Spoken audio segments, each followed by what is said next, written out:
Madam Deputy Speaker, let me turn to Venezuela. Over the weekend, the US conducted airstrikes on a series of Venezuelan targets and confirmed that it had captured Nicolas Maduro and his wife, Celia Flores. They have been indicted on narco-terrorism, drugs, smugglings and weapons charges.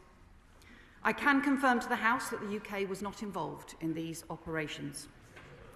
UK policy on Venezuela has long been to press for a peaceful transition from authoritarian rule to a democracy which reflects the will of the Venezuelan people and maintains security in the region and is in line with international law.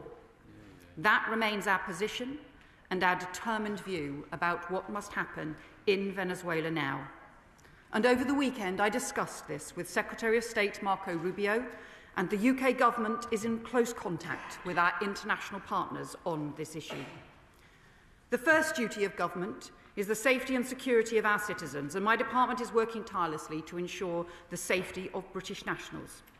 Over the weekend, I spoke with the UK Chargé d'Affaires in Caracas, and all our embassy staff are safe and accounted for and are working to support the approximately 500 British nationals in Venezuela.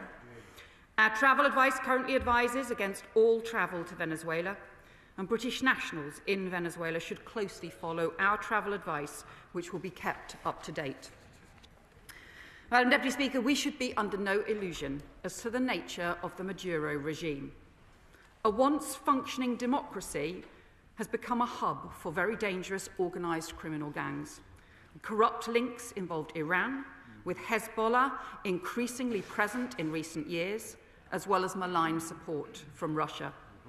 And a regime which has facilitated illicit finance, sanctions evasion and organised criminal activity, including narcotics trafficking and illegal gold trading. That undermines the security of the whole region, including UK overseas territories, as well as the United States and other regional partners. The country has been driven into economic ruin with an 80% drop in their GDP in a decade. Over 8 million people have left, causing instability elsewhere in the region. And we have seen Maduro's regime systematically dismantle democratic institutions, silencing dissent and weaponising state resources to maintain power through fear and corruption. The International Criminal Court has opened an investigation into possible crimes against humanity following reports of hundreds of extrajudicial killings, including at the hands of Venezuela's security services and paramilitary groups under the regime's command. And UN investigators have repeatedly reported a pattern of arbitrary detentions, tortures and killings.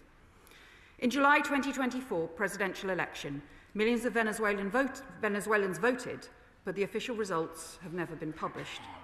The opposition leader, Maria Corina Machado, was banned by Maduro from standing. International observers cited basic failures of election integrity, and independent tallies covering 80% of polling stations showed a clear victory for Edmundo Gonzalez, and yet Maduro claimed victory. And most recently in October, the UN independent fact-finding mission reported on state security forces using firearms against protesters after the elections 18 months ago, where 25 people died. Gonzalez has been forced to leave the country and claim political asylum in Spain. Machado was forced into hiding for her own safety and had to be spirited out of the country to receive her Nobel Peace Prize in Norway last month. These are the hallmarks of a regime that clings to power through fear, coercion and violence, not through democratic consent. And that is why, as the Prime Minister said on Saturday, we can shed no tears for the end of Maduro's rule.